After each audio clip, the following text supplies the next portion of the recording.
Bonjour à tous, nous allons parler des athées et la croyance en Dieu. On présente souvent l'athée comme celui qui ne croit pas, comme un esprit fermé à toute transcendance, imperméable à l'idée de Dieu.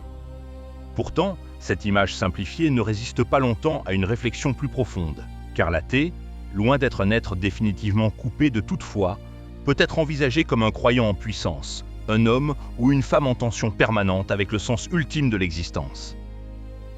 L'athéisme n'est pas toujours un refus du sacré. Il est souvent un refus de certaines représentations de Dieu, de certaines institutions religieuses ou de dogmes jugés insuffisants pour répondre à la complexité du monde.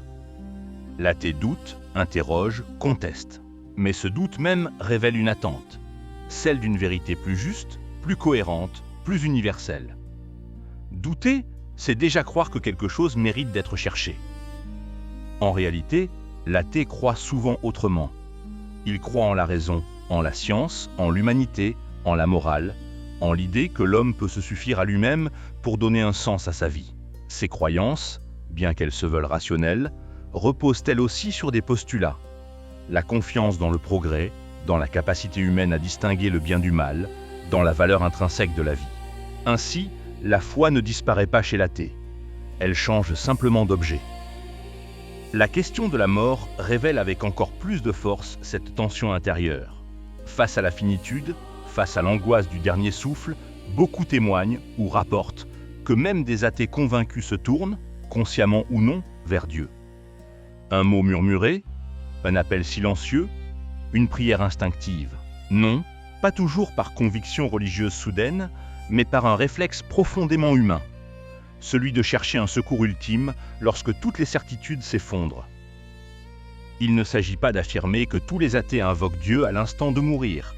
Une telle généralisation serait injuste et simpliste.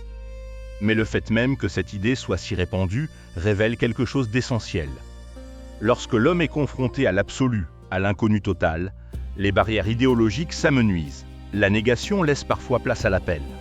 Comme si, au fond de l'être, subsistait une ouverture vers le transcendant, même longtemps refoulée. Ainsi, l'athée apparaît moins comme un négateur définitif que comme un croyant en suspens. Un être en chemin, habité par des questions plus que par des réponses. Sa vie est souvent une quête de sens sans Dieu, mais sa fin rappelle que le besoin de croire dépasse parfois les constructions intellectuelles. Dire que les athées sont des croyants en puissance, ce n'est ni les condamner ni les convertir de force.